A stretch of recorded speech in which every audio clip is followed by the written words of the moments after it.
Hello there. Let's talk about display technologies. Mostly the types of displays like the various kinds of monitors and projectors we have, as well as the video connections that we can use and the quality settings that we can apply. Now, before we get stuck into this, if you are new to this channel, you might want to consider subscribing so you don't miss an upload. And also, myself and a good friend run a Discord server that you can join. The link is down in the description.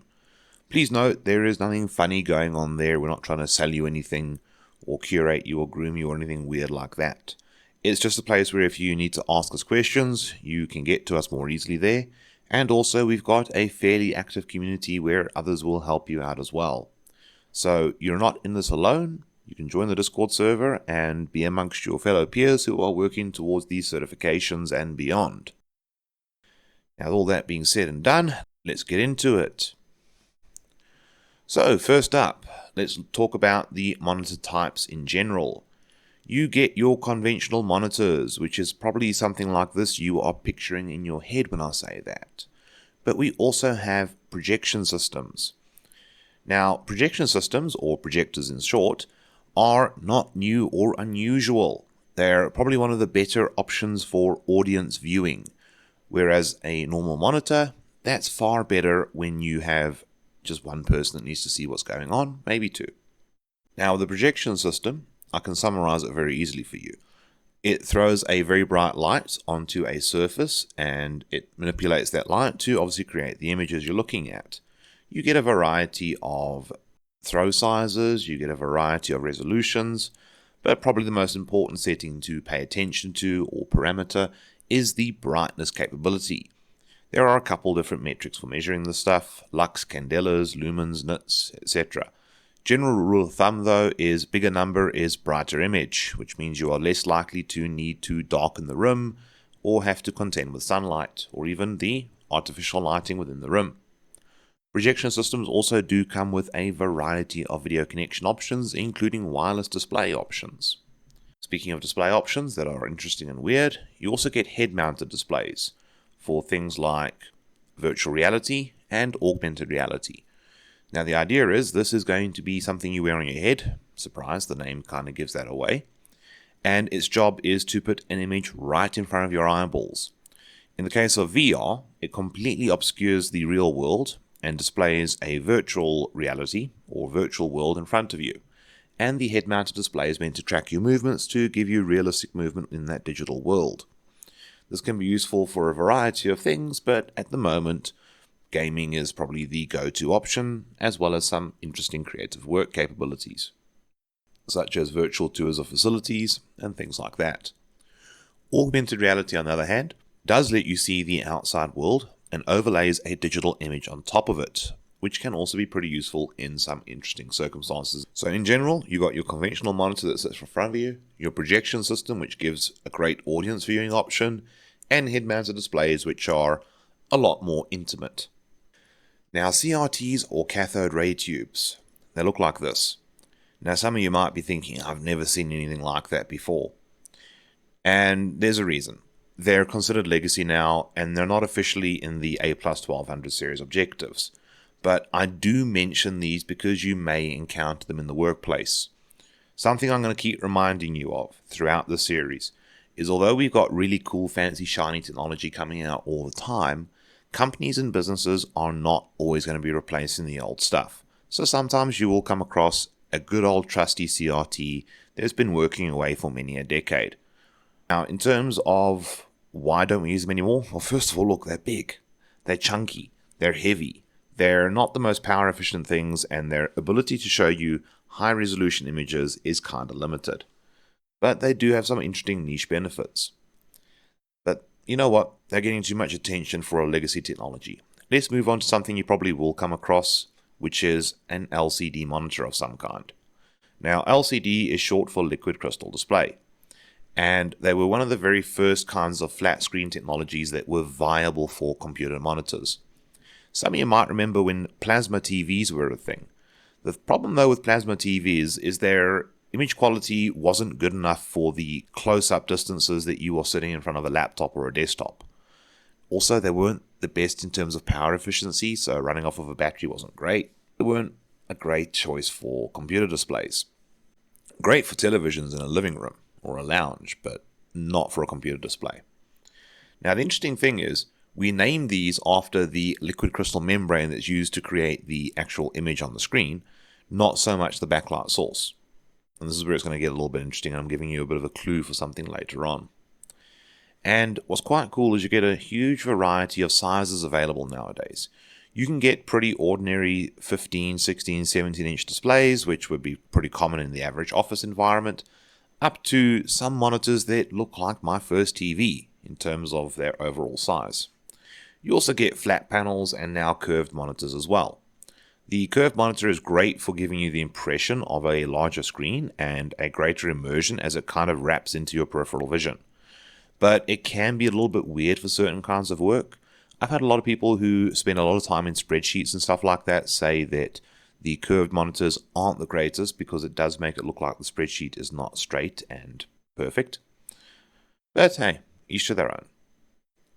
And usually there's a good healthy variety of aspect ratios, such as 4:3 for the older type sizes, 16:9, and 16:10 for that more landscape cinema style layout. We're going to talk a little bit more about aspect ratios later on though, so don't stress too badly there. Now let's talk about how LCD monitors work. So first of all, right at the back of the display, you have a backlight source. This is usually a compact fluorescent lamp that is going to be creating and emitting a bright white light.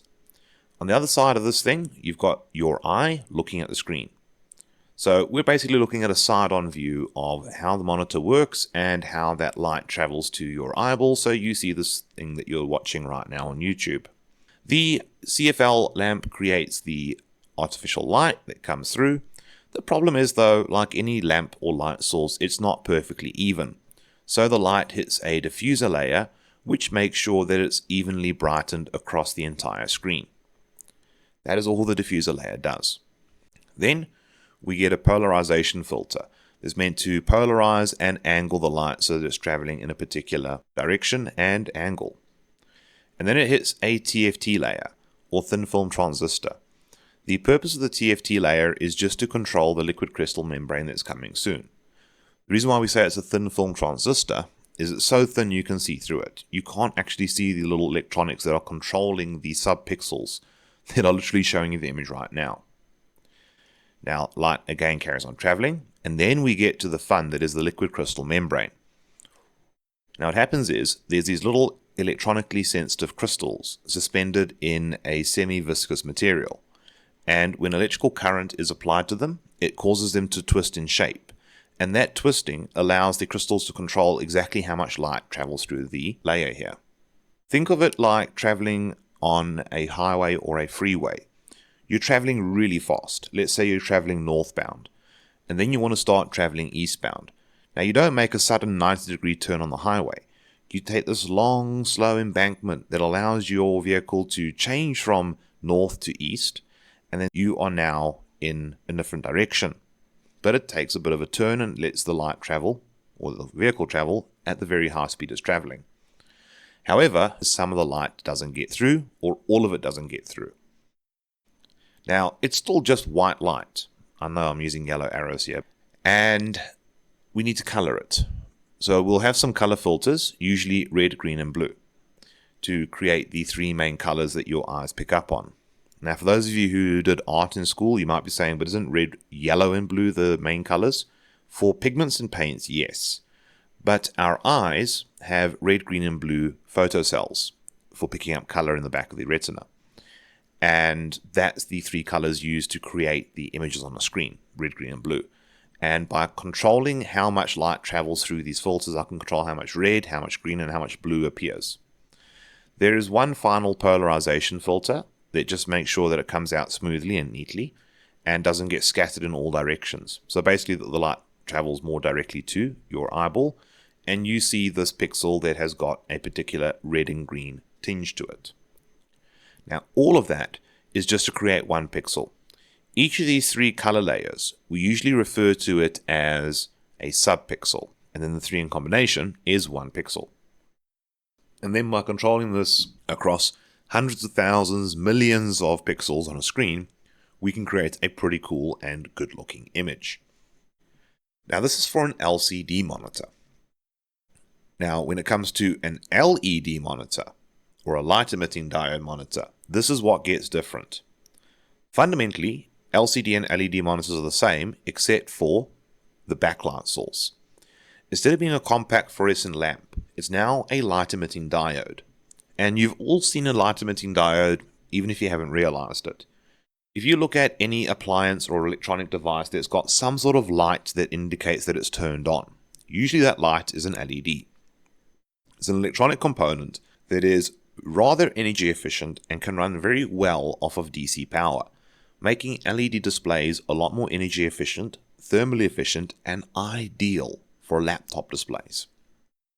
Now the reason why they're ideal for laptop displays is obviously your laptop has a DC powered battery in it, and most of the hardware runs off of that. But if you have an LCD monitor in your laptop, you have an inverter that converts the DC power to AC power to power the CFL. A compact fluorescent lamp is very similar to that fluorescent tube you see in lights inside of schools, shopping malls, office spaces and stuff like that. And that runs off of AC power. And honestly, converting DC to AC with an inverter is not the most efficient way to do things. The LED monitor is a way better option. And with LED, you can get much brighter images and run off DC power directly, as I've already said, making it way nicer. But these are not the only things that are interesting on your monitor, whether it be LCD or LED. You also have a variety of interesting features and characteristics that an LCD or LED monitor can have, such as IPS or in-plane switching, twisted matte crystals, vertically aligned crystals, organic LEDs, and mini LEDs. Now, I'm going to give you a chance to pause this video if you want to, and do a screenshot or something, or read through this if you want to, it's up to you.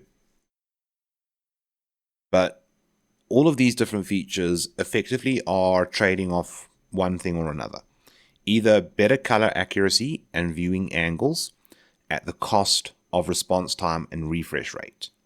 Now, more accurate colors are desirable for people who are working in a professional capacity and need color accuracy. Graphic designers, photo editors, people like that. And then people who are editing video might prefer the response time. People who play games recreationally will usually also prefer a good response time. And in general, everybody appreciates a decent viewing angle where you don't have to be sitting perfectly with the screen to get the correct image. You've probably all experienced that thing where if you're a bit off from some LCD screens especially, you notice the color and image distorts quite significantly. Now, if you want better viewing angles and better response time, your color accuracy might be a little bit different compared to someone else's. I mean, for instance, I'm using two monitors right now, and the colors are not 100% exactly the same on the two. And I can see that with just my naked eye. And they're identical makes and models, bought at the same time, used at the same time. They're married, basically. Now, yes, I can go through this in great detail, but it does take quite a while, so rather read through this at your own pace. And just appreciate that to have the one, color accuracy and good viewing angles, or good response times, you have to trade off the other. Now, there are newer technologies coming along like quantum dot LED or QLED that is getting closer towards giving us the best of both. However, that's pretty new on the market, although for some reason CompTIA didn't put in this version of A+, I'm not quite sure why, and can be a bit expensive. Now, a common thing we're getting with modern displays is touchscreens. Touchscreens are becoming pretty much everything everywhere. But we get two main approaches to touchscreens. You get resistive touchscreens, which is where the pressure on the touchscreen membrane that goes over the display will affect the electrical resistance of that membrane. And that effect on the electrical resistance is how the touchscreen knows where you're poking. And obviously it communicates that to the computer and the operating system, which figures out, okay, what was I showing the person at the time when they pressed that part of the screen? Okay, that's the button they would have clicked on if they were using a mouse, for example. The only problem with resistive touchscreens is they can only recognize one point of contact at a time. And they do require regular recalibration, as their accuracy does drift over time. So that's one thing you'll notice, that if you are poking a touchscreen and it's not accurately picking up where your finger is pressing, that's probably a resistive touchscreen and it needs recalibration. tucked away somewhere under the settings will be a recalibration option. But why do we put up with such a terrible thing? Well, resistive touchscreens are very, very durable. They're unlikely to crack, and they can handle dirt and oil on them, which makes them, first of all, great for dirty environments like industrial settings. But also, when you want a device that's able to handle use and abuse without too much care, not a bad option. And also, resistive touchscreens have been around for donkey's years. So this is not exactly an expensive technology to have. Compared to capacitive touchscreens, which is something that most of you are probably way more familiar with, as this is the kind of touchscreen technology that you will find in your smartphones and tablets.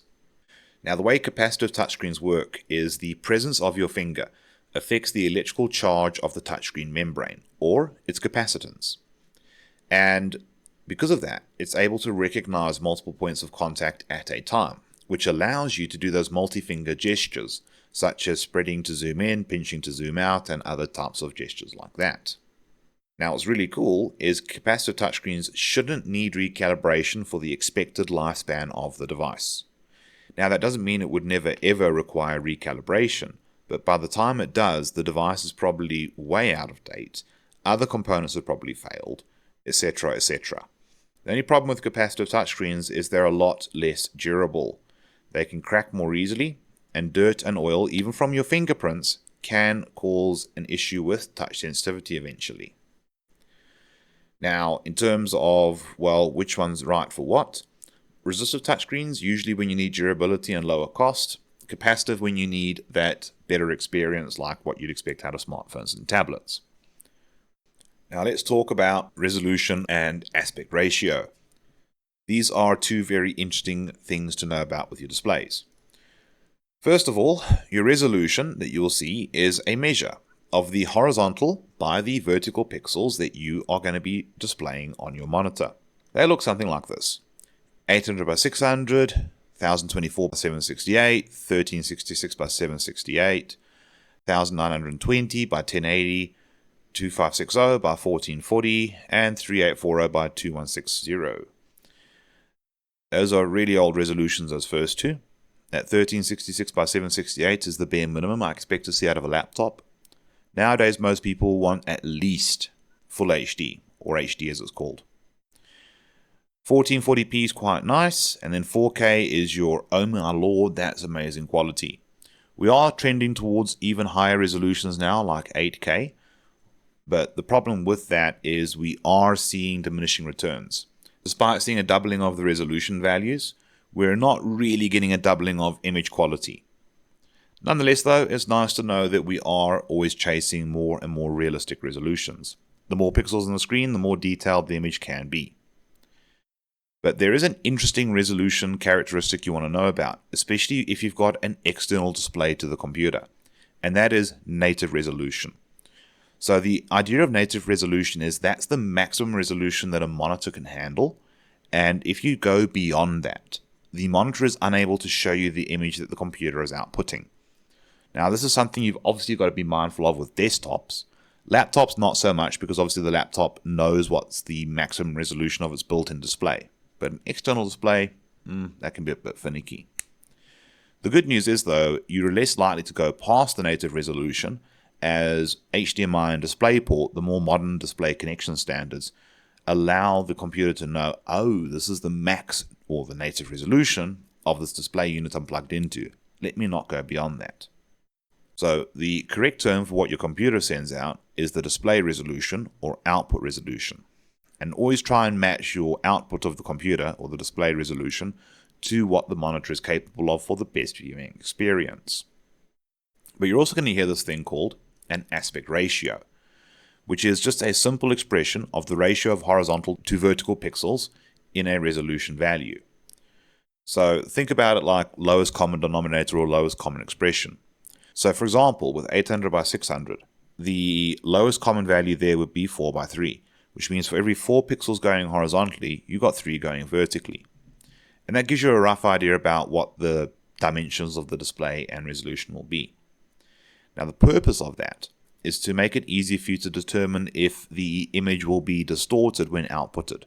So for example, If I were to set 1366 by 768 or higher, which is often a 16 by 9 aspect ratio, on a 4 by 3 aspect ratio monitor, what will end up happening is a circle is going to look more like an oval. A square suddenly looks like a rectangle. It's going to distort the image. So knowing what your monitor's native resolution is and being familiar with, oh, that's a 4 by 3 or a 16 by 9 aspect ratio, makes it a lot easier for you to choose the correct settings, especially when you get too many options here. Now, common aspect ratios you come across are 4 by 3, 16 by 9, 16 by 10, and 21 by 9, which is the common aspect ratio you'll see for ultra-wide monitors. Now, a couple terms that you want to be familiar with. Contrast ratio. We mentioned that a little bit already, but let's just be clear on what it means. The contrast ratio is the difference between the brightest and darkest point in an image. Now, this is a setting that you can change on your monitor. You can adjust your contrast ratio up or down, but obviously you are going to reach certain limitations of how different the darkest and brightest parts can be. Another term you want to know about is response time, which is measured in milliseconds, and that's normally how fast those liquid crystals respond. Remember, regardless of whether you're doing LCD or LED displays, they both use a liquid crystal membrane. The only difference is LCD uses that CFL lamp, whereas LED changed the backlight source to a light-emitting diode. But this is an intrinsic value. There's not much you can do about it other than just buy a better monitor. Then, your refresh rate. How many times in a second can the monitor completely change the image? Now, this is technically a frequency. The amount of times you do something in a second is a frequency. So that can be measured as Hertz value, which is the name of the dude who discovered the concept of frequency. Or the display unit might just reference a FPS or frames per second. It ultimately works out to be the same thing. Higher the number, the more smooth and natural the image looks. Now, before you rush off and encourage your employer to buy a 240 FPS or 240 Hertz display, just remember the average person doesn't really notice when you go beyond 60 Hertz or 60 frames a second.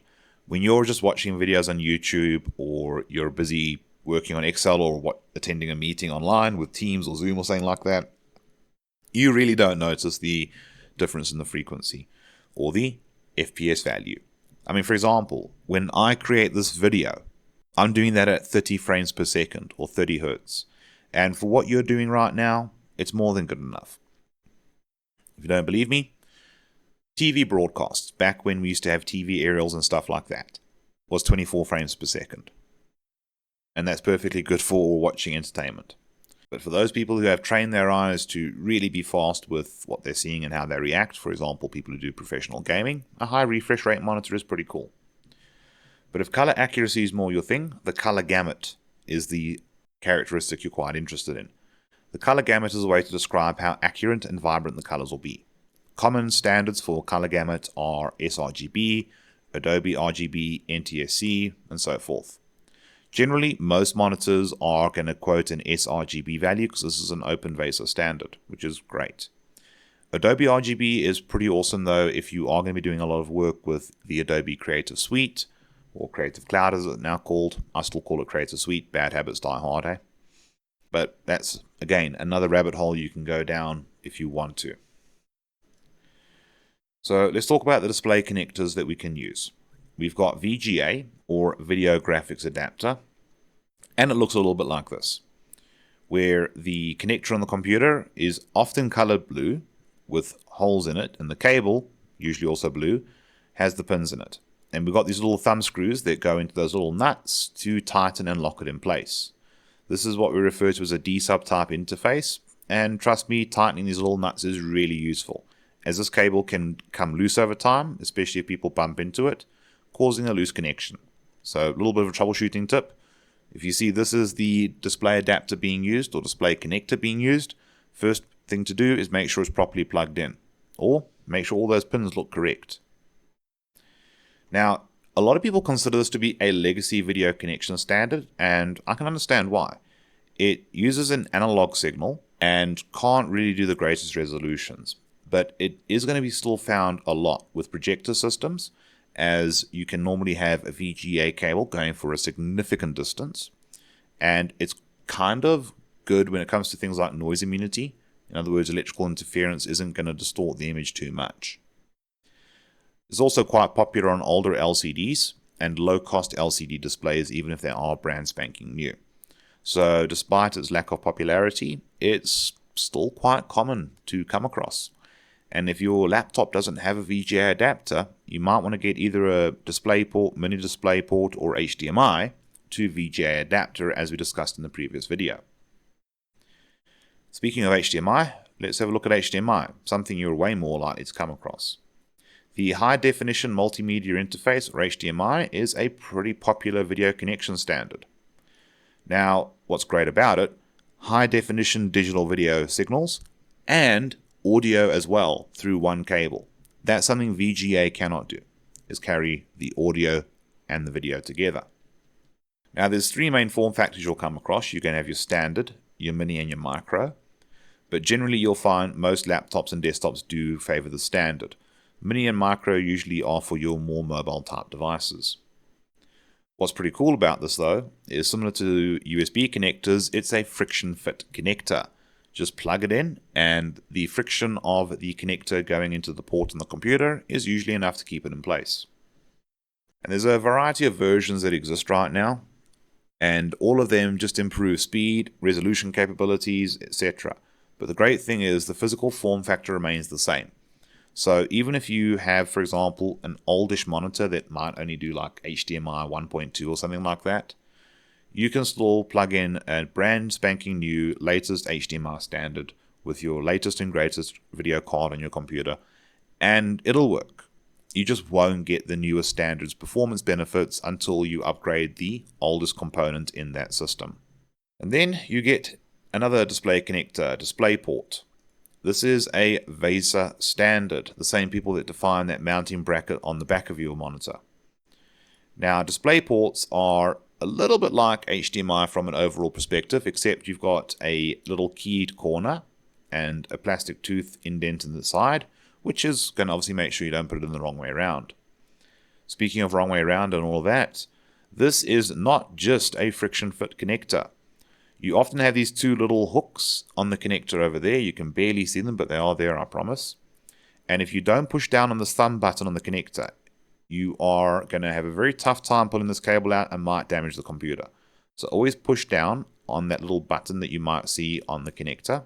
It might not be proud like that. It might be recessed into the connector before you pull it out. The idea is to make sure it stays in there and doesn't get dislodged easily. But you also get this mini display connector over here. This is quite popular on a lot of laptops and can be used for other interesting stuff. Now, one of the cool things about DisplayPort is it can be used for USB data, it can be used for digital video, and obviously audio as well. And it is cross-compatible with HDMI. So if you, for example, have a DisplayPort connector on your computer, but your monitor is HDMI, you can use a passive adapter to convert the interfaces over. So that's pretty awesome. But please bear in mind those locking pins. I've seen people rip out the DisplayPort connectors on their laptops by not pushing that button down. You'd be amazed how many users do stuff to break their machines. And the form factors are there. That being the normal DisplayPort, that being mini DisplayPort, and obviously that's just a nice visual of what the connector looks like from straight on the side.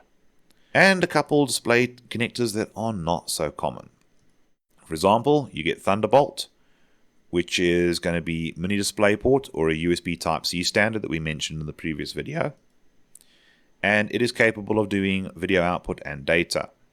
Usually when it's the earlier generation, it looks like a mini DisplayPort with a lightning bolt on it.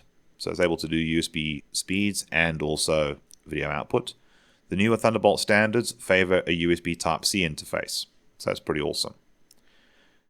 Then there is DVI, or Digital Video Interface, another VESA standard that was originally meant to replace VGA. Now, in terms of recognizing it, it'll be sort of like the VGA connector in that it's a D-sub interface with those little screws and nuts, but it'll be white plastic with square holes, and the pins are not squares, they're actually flat but at an angle. Now, there's a couple reasons why I think DVI just didn't take off. It didn't offer any better resolutions than VGA was offering at the time, and there were 5 variations of the interface. And that meant that if, for example, I had a DVI-I dual link cable, but my computer had a DVI-D dual link, they wouldn't fit, because if you look there, you see 4 little squares around the horizontal bar, nothing around the horizontal bar there. Compatibility was a nightmare for DVI. So no distinctive benefit from a video quality standard, 5 different connections in terms of pinouts, and people do not look that closely at their interfaces and cables. Wasn't a well thought out standard. Thankfully though, VESA learned from their mistakes. Now if any of you are wondering, what about S-Video, what about composite, what about all of those different types of video connections that you can get? Those are becoming a little bit now niche and don't really get covered that much in A+. Like I said, A+ doesn't cover every single thing in every single category. It's focusing on the more common things you're likely to come across in the workplace, which is what we've looked at here. And even then, I'm pretty sure some of you will say, I've encountered this at my workplace. Cool. You're going to have that. I'd love to create a course that covered every single thing, but sadly that's going to take forever, and you might not be interested in sitting through all of that. So I think that's enough for display connectors and display technologies. So I'd like to say thank you for watching. I really do appreciate it. And if you have any friends, family members, colleagues, and so forth that are also interested in A+, don't be afraid to share this video with them. Otherwise though, I'll catch you in the next video.